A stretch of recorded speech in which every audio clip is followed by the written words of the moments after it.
It is that time of the week, EconoChat. Let's talk business with Mr. Daniel Steinman. I am your hostess, Elsa Bitimiani, and we are talking about the interim budget that will be tabled in a short time. But before that, let's just quickly jump into GDP versus revenue. Right, Mr. Daniel Steinman?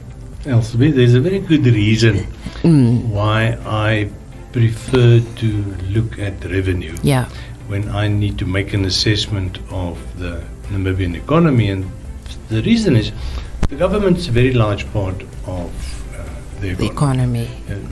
Depending on how you define it, it's anywhere between 60 and 64%. Because remember, the government is not only the 23 votes that you see in the budget.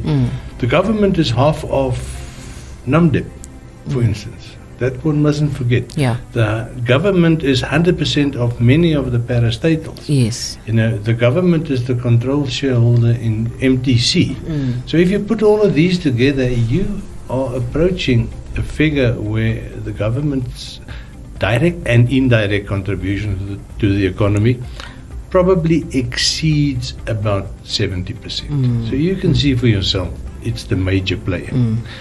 Now we come to GDP versus revenue. GDP is in economics a fairly contentious concept. And the reason why I say that is because there are, on the theoretical side, or let's call it the academic side, at least 3 or 4 recognized methods in which to calculate GDP. GDP is not an easy calculation. It's a very complex thing to come to an answer to, for the simple reason that you are dealing with millions and millions and millions of transactions, all put together in one pot, and you need to make up your mind what do you want to put in the pot and what do you want to leave on the side. And I can tell you now from the academic side, the economists do not agree. That's why you sometimes see people talk about happiness index or quality of life index or life expectancy indexes.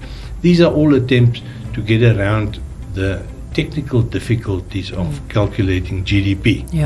Now, the reason why I go on about GDP is not because GDP is so important. We have a methodology.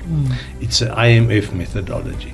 We've been following that methodology since 2003, meaning that there's a very good history. For instance, with COVID, we knew how far we were off the mark or what the damage was. Why? Because the way that we calculated GDP was a constant. It was a set way for many years, you know, and it was reliable. It is still reliable.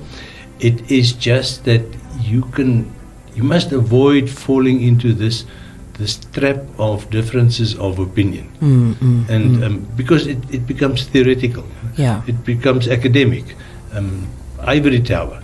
It interests nobody other than 2 or 3 very clever individuals. But if you look at revenue, in the Namibian case, revenue, in my mind, is a much more reliable indicator of the economy.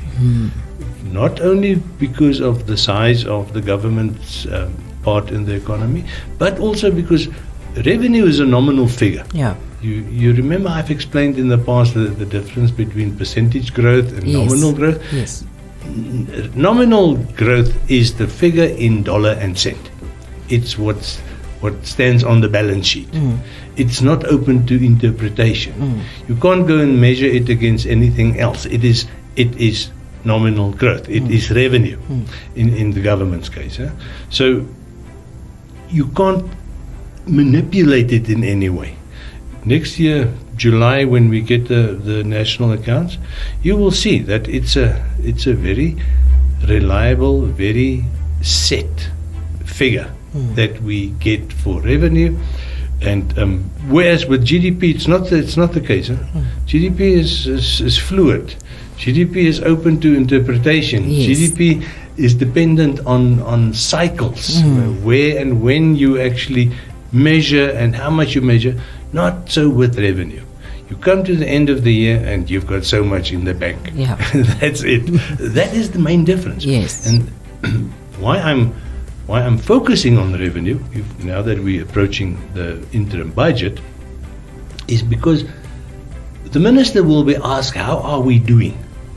That's the whole reason for the interim budget. It's the end of the first semester of the fiscal year. And the government then gets, or the Ministry of Finance at least, then gets a good indication of are we over budget or under budget.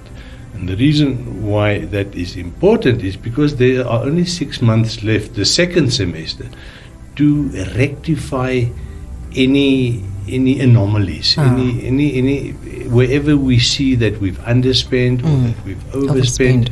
We've got a whole half of the fiscal year left to fix that.